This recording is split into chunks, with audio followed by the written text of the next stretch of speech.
J. Gordon Kimball was once invited to replace B.H. Roberts. He did, but as he was announced, there was an audible ripple, like tonight, one of disapproval. And he is quoted as saying, "Well, I can't talk like Roberts, but neither can Roberts talk like me."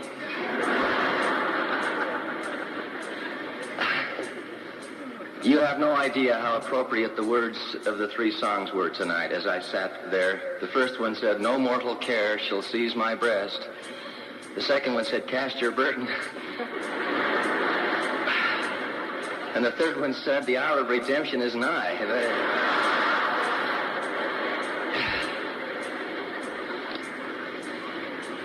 I'd like to take 5 to introduce Brother Rector, but I don't hear him coming, so here I am, and I do indeed pray that the power of your united prayer will be felt. I honestly did not feel this would happen. I was betting. I won't next time. May I begin with an incident from our history, which when I first read it inflamed me and has changed my life.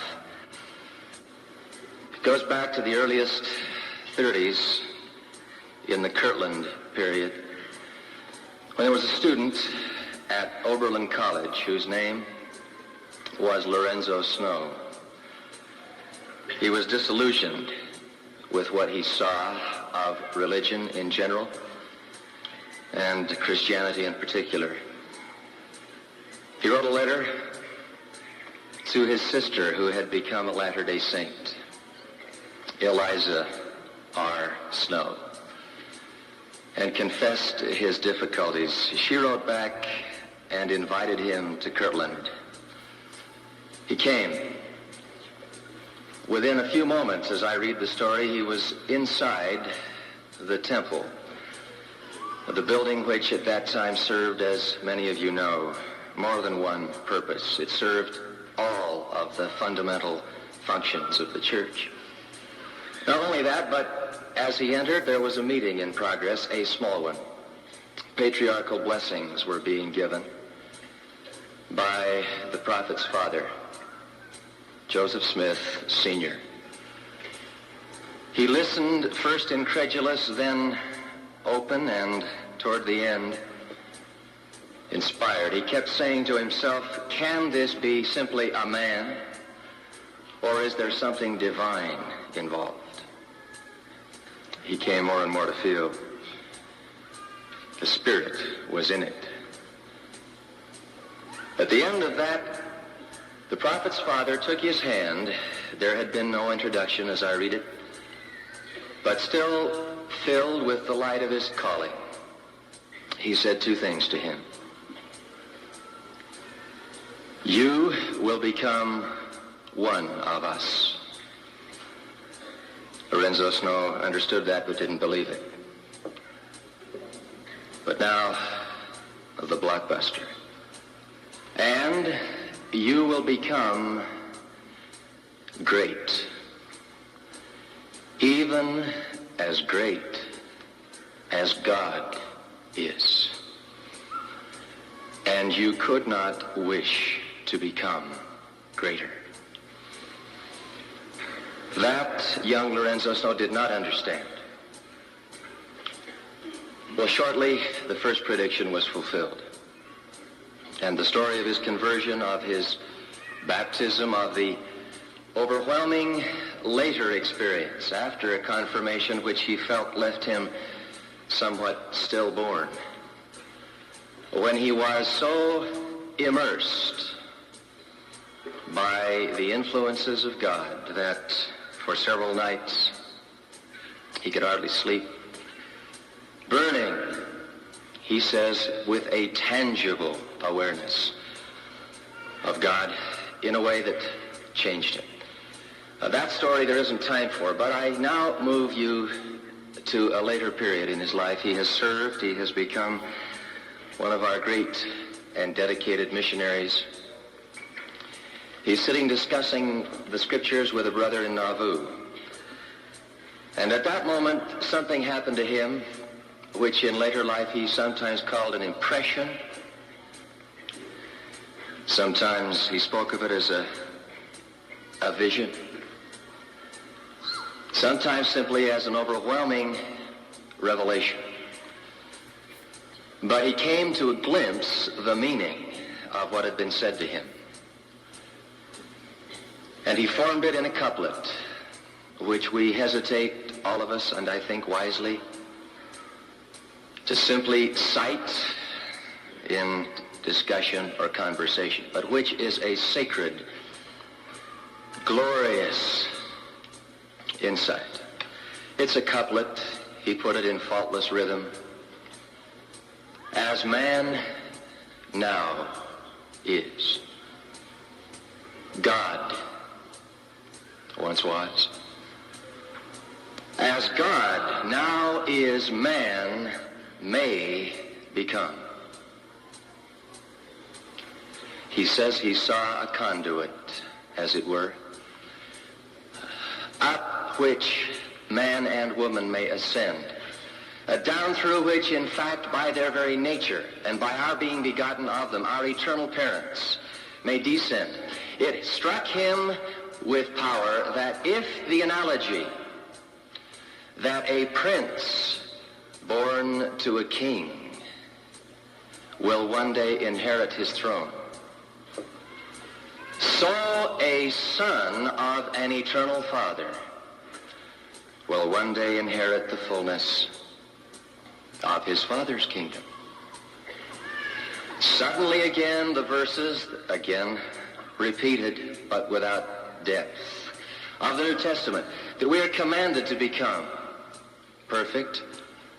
And then, lest we should relativize that, the Master added, even as your Father. Or again, the verses in 1 John, which vibrate with his comprehension of love. Beloved, what manner of love hath been bestowed upon us that we should be called the children of God? Beloved, now are we the sons of God. And it doth not yet appear what we shall be, but we know that when he shall appear, we shall be like him. For we shall see him as he is. That became a guiding star to young Lorenzo Snow. It went with him through other callings and sacrifices. He hardly dared breathe it, even to his intimates, except to his sister Eliza, and later during a close missionary discussion with Brother Brigham Young. Not a word had been said by the prophet Joseph specifically saying that, but he knew it.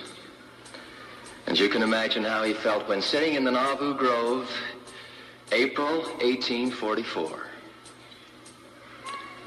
the prophet Joseph Smith arose and said with power, God was once a man, as we are now. Now may I take you elsewhere to sympathize for a moment with the outlook others have on this and why it is sacred and must be kept so. In a discussion at a widely known theological seminary in the East, I hear something.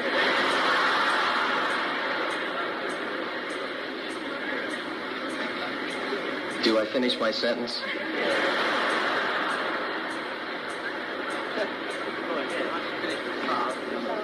Go ahead, I'll listen for you.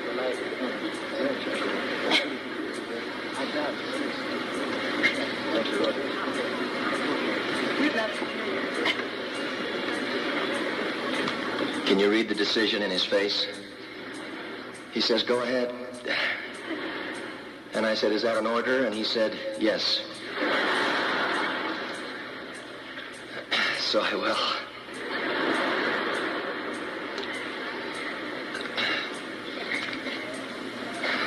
At an Eastern school, I'm in a discussion, and they want to know, what is the Mormon understanding of God? And I struggled to testify.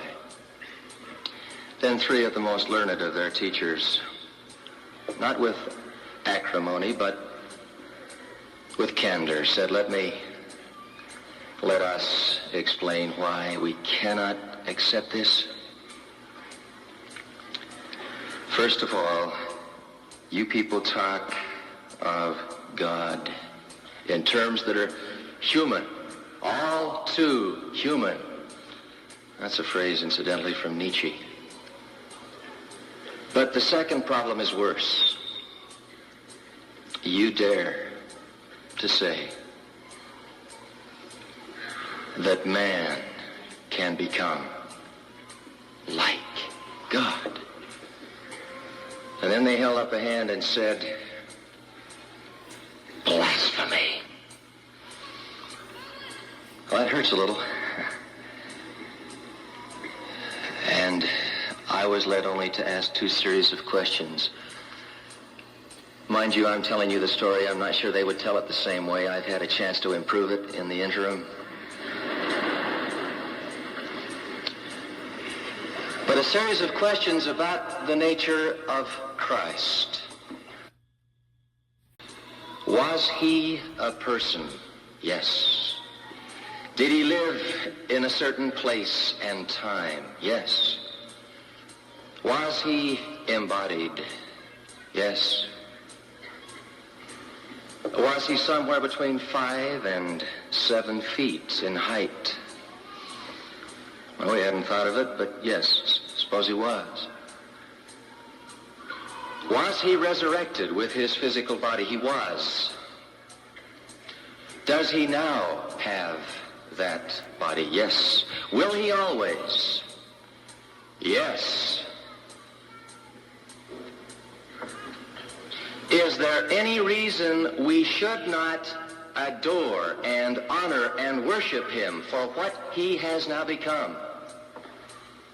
No, they said. He is very God. Yes, I said. What then of the Father? Oh no, oh no.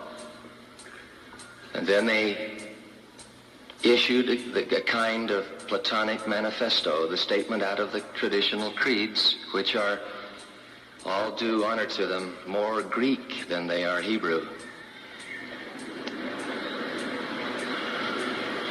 No, the Father is immaterial, incorporeal, beyond space, beyond time, unchanging, unembodied, etc.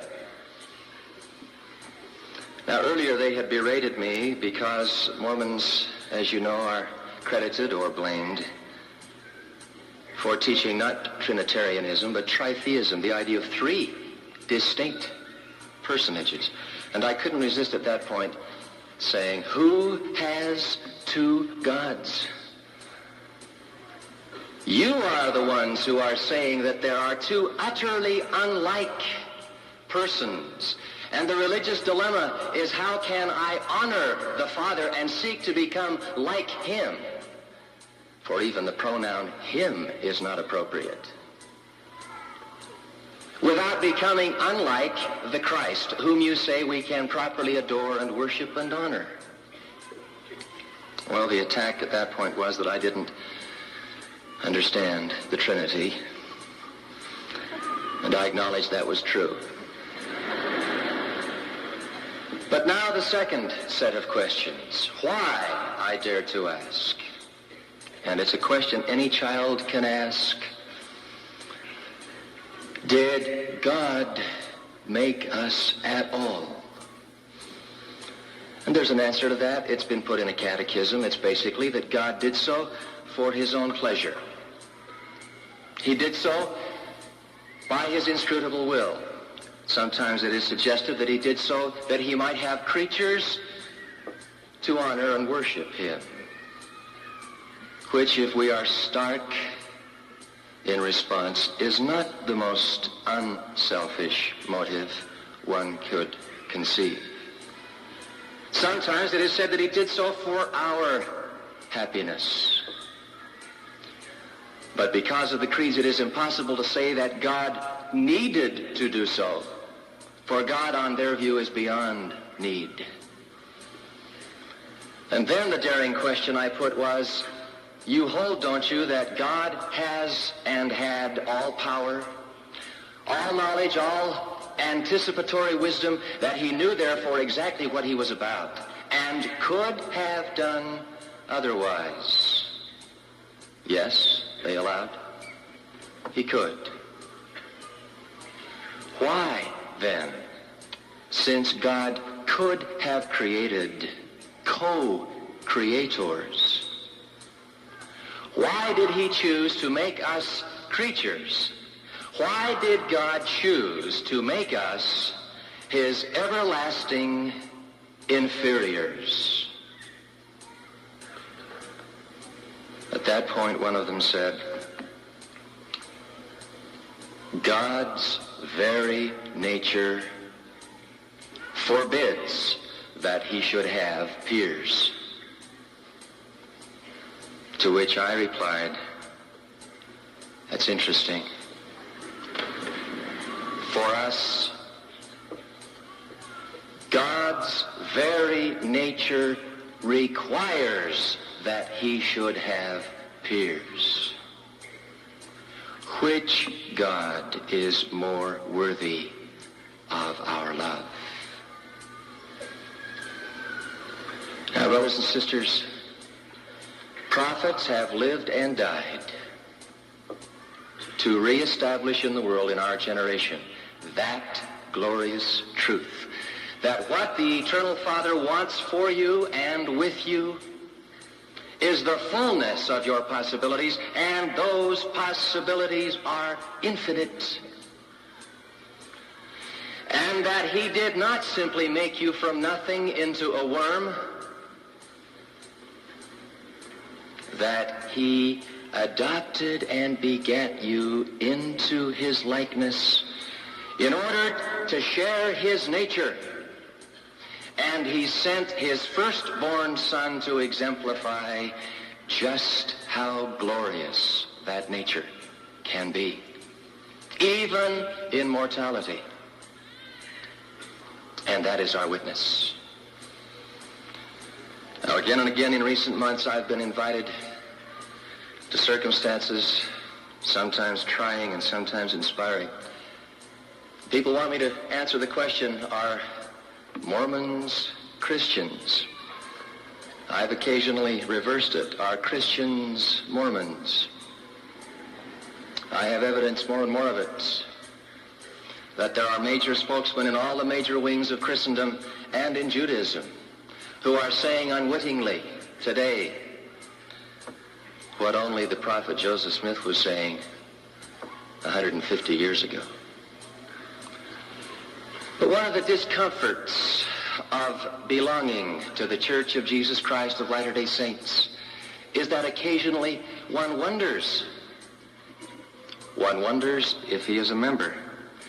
Can I witness to an unbelieving world that I am committed to Jesus Christ in the fullest, richest, highest sense? And part of my message tonight is to tell you that you can. That you belong to a heritage that testifies that Jesus the Christ, known for what he was on the morning of the resurrection, is in exact similitude of the highest kind of being in the universe. There is nothing more, nothing higher to be achieved.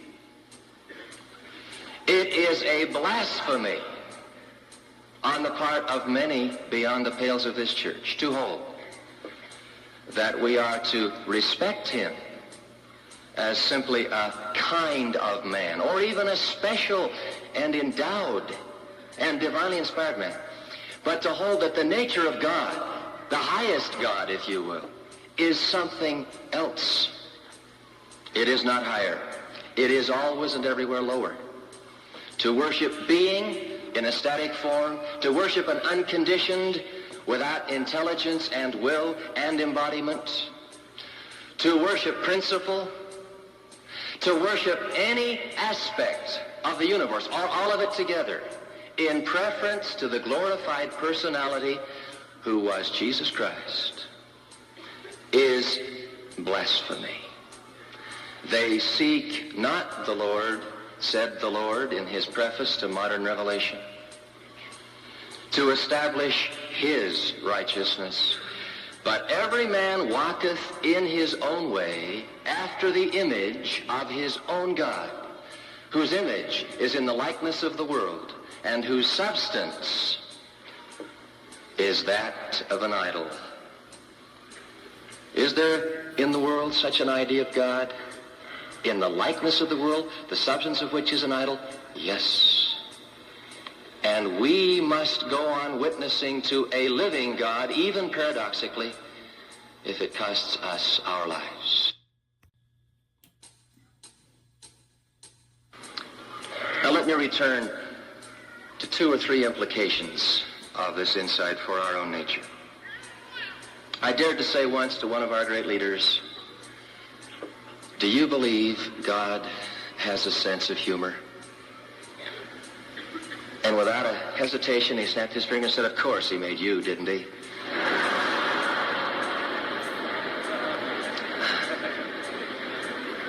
Something terribly cruel about that. But with it I match the psychiatric story, the man who goes and says, "Doctor, I think I have an inferiority complex." After some days of psychoanalysis, the verdict came out, "No, you're simply inferior."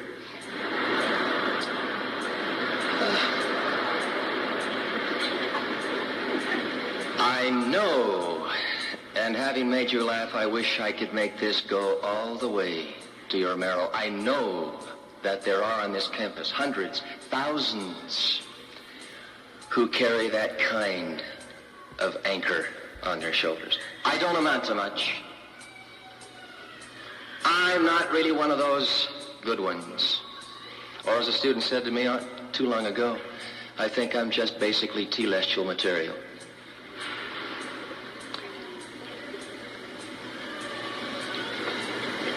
What is the truth? The truth is, and I bear it humbly, that even the person you think the worst of, and in some cases that may be yourself, even that personality that it has been most difficult for you to forgive, will be in a century or two in such a condition that if you saw him or her, your first impulse would be to kneel in reverence. The truth is that the embryo within the worst of us is divine. The truth is that there is nothing you can do to really destroy that fact. The potential is there. Now, leads to a second and more realistic comment in some ways. We live in a church that places tremendous burdens on the laity. We go on asking our 19-year-olds to do the impossible. I had a colleague at Harvard who said, "You know, Madsen, you don't really seriously send out these boys expecting to make converts, do you? Level with me. Your real purpose is to help them develop a cultural affinity and get some language skill. Now, isn't that it?"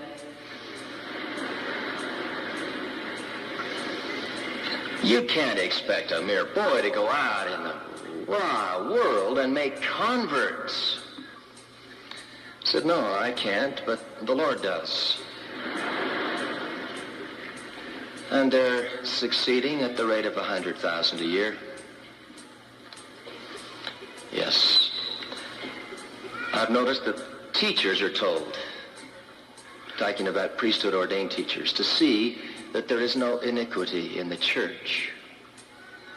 Strange burden to put on a teenager. We do. The Lord does. And how many of the parents of those of you sitting here tonight are today faithful and alive in the church because of you and your example? How many parents have been converted by the conversions of their children? How many inactives have been reactivated by the services and faith of their missionary children? We don't know. We don't know our own power or the burden placed upon us. I am constantly astonished to reread the statement made by the prophet in a setting which I contrast tonight to what we see here.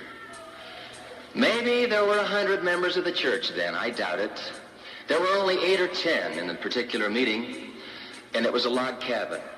Now, the names are names to conjure with, but they weren't all that great then. Brigham Young, Heber C. Kimball, Wilford Woodruff, the 2 Pratts, Orson Hyde. And the prophet said to them, "Please, brethren, bear your witness as to the future of this church." 1834. Well, they did so, and in my imagination I have often pictured it as a kind of "can you top this" session. Maybe somebody was daring enough to say that they could foresee the time when there would be 50,000 Latter-day Saints. When they were all through and had done their best, the prophet arose and said, "Brethren, I've appreciated what you've said, but you no more comprehend the destinies of this church than a little child on its mother's lap." That's strong language to a Brigham Young. And then he said, "Brethren, this church will fill North and South America." Brethren, this church will fill the earth. Now, I don't hear that anyone topped that. That's true.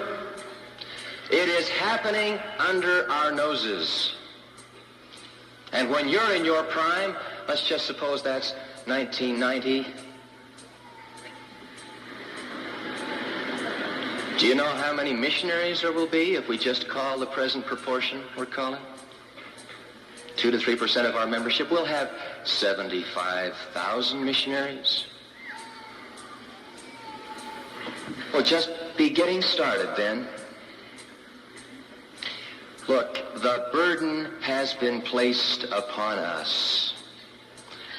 And the Lord trusts us even when we don't fully trust ourselves. And the embryo within this student body often keeps me awake nights. I marvel, I wonder, and I say, why can't we have 20,000 cheering their hearts out for other things besides the last 5 seconds of a basketball game? But I was here shouting last night. I didn't want to suggest that you shouldn't shout then. There is, however, a power in unity. And the ultimate unity that the Lord promised and prayed for is, again, a oneness with Him and with the Father. And that requires that we become like them in nature. In very nature. And that requires processes which the Lord again and again has compared most constantly to the process of birth and begetting.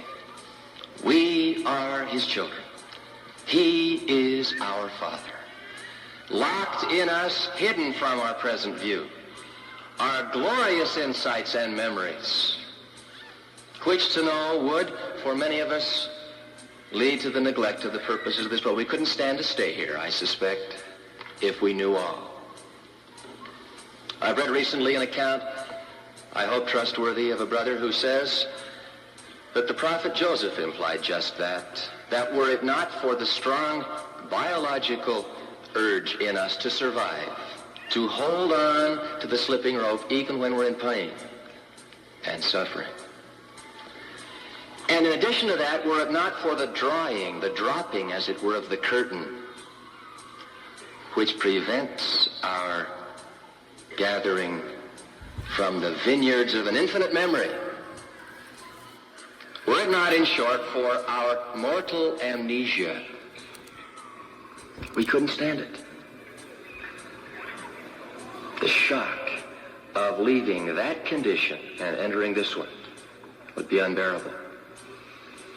We have to stay, to work out the possibilities, to undergo the stress and distress that lead to perfection. Another implication: these brethren who caught hold, and these sisters who caught hold in the first generation, of the concept of bearing within themselves the very image, the literal image, in its entirety of the living God, prayed differently.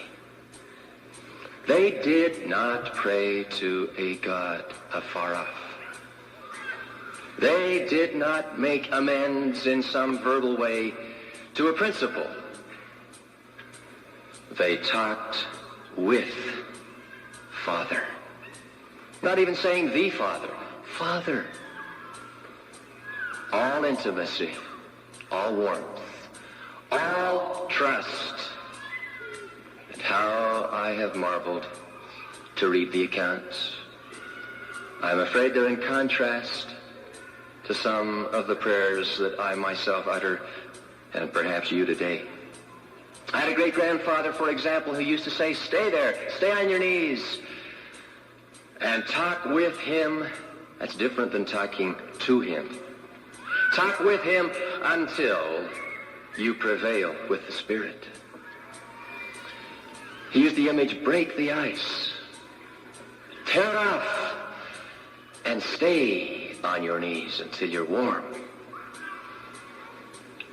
Or again, there is the Wilford Woodruff description of the prophet's prayers. Always, he says, conversational. No forced tone of voice. No ostentation. Plain, open, the way a trusting child would say his inmost thoughts to a father or mother. And then there is the description, caught up by many who knew him. His biographer, Orson F. Whitney, says of him, I'm speaking of Heber C. Kimball, the grandfather of our present leader, that prayers are rarely heard as were heard to issue from the heart and lips of this man. I was curious why. What did he do differently? Well, I found out. There was, first of all, a sense of dedication in his home. The home, the second most sacred place in the church. The first being the temple. President Lee recently instructed that if you're not going to be married in the temple, the next best place is home. They understood that. They dedicated their homes. They dedicated at times a room. He did a special room for prayer. He knew what it was to kneel in silence for a time, to ruminate, to meditate, to recover something of the light in the Scriptures and in himself, and then to pray. And he constantly taught his family, and by example demonstrated, that the way to do it is to let out what is really in. For example, he says in a discourse, when I am angry, the first thing I do is pray. And I am never so angry but when I can. Well, I was taught the exact opposite. If you're angry, you straighten things out, count 10, soak your head in a bucket, and when things are all even and you're composed, then you pray. Now, the first thing he did was pray. What, you might ask me, would he say? I don't know. I can only imagine. But he let it out, honestly, openly, in the words that were appropriate. I'm so angry, he might have said, I could spit. If that's the way it was, then that's the way to say it. And there came a return wave, for the Lord honors you when you level, when you stop praying from the neck up and begin praying from way inside, trusting the Spirit to take even the ineptitudes and translate them perfectly, trusting the Lord to know and daring even to voice those particular feelings about which you are most anxious and even guilty, including the prayer which he occasionally offered, Father in heaven, I just don't feel like praying. That's an honest and powerful prayer. I recommend it. And then there is the example, lest you suppose there are certain things out of bounds entirely, when he in fact was praying with the family and laughed in the middle. Having named a brother, he then burst out laughing. As I have told my wife, I can picture three solutions to that. He might have arisen, left the room with his hand over his mouth, and she could have picked up the pieces. That's what I would have done. He could have delivered a very solemn 2.5-minute talk on why we never, ever permit a smile in prayer. Or he could have done what he did do. There was a slight pause. And then he said, I'm sorry, Lord, but I just can't help laughing when I think about Brother Brown. And then went on with his prayer. I have again friends not of this faith who would say, blasphemy.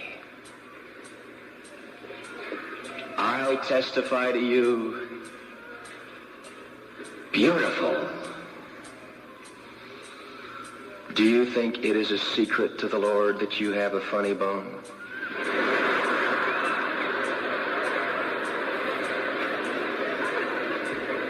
Do you think that there is wisdom in hiding? And brothers and sisters, be honest. When you testify that the Lord knows your thoughts and feelings, you believe it?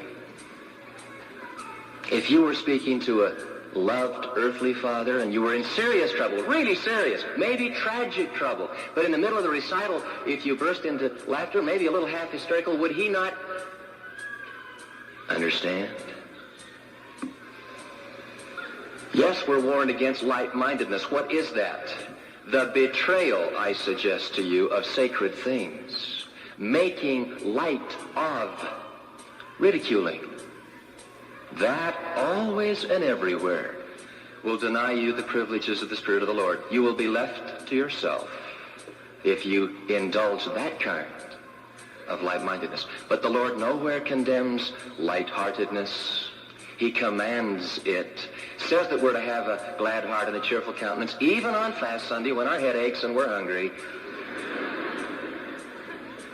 And wants us, both in sorrow and in joy, to have the resilient kind of response that humor makes possible. Sometimes life is so ridiculous, there is nothing else to do except laugh. Thank God we have examples of this in our midst. I wish there were time, but I'll just name one. Dear President Brown, walking down an aisle recently in a chapel, asked to speak, and up comes a little white-haired sister who bursts out, "Oh, President Brown, I've always wanted you to speak at my funeral." With his eyes twinkling, he said, "Sister, if you want me to speak at your funeral, you'd better hurry."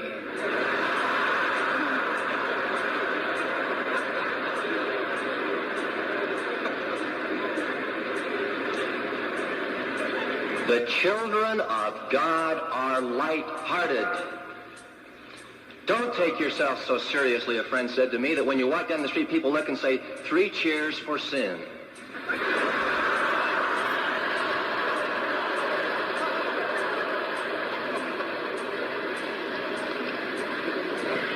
But now,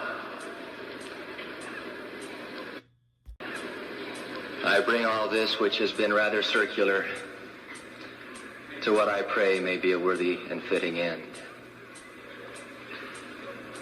I, brothers and sisters, have known men who were not too worthy of admiration. I have been, on an occasion, in prison and heard a guard say, the more I see of men, the more I admire dogs. I myself, in honest introspection, can find within me things I am not proud of. Snakes and spiders. All the things Freud said and worse. But I bear you witness tonight that the solution to that is not the one that even many religionists have come upon.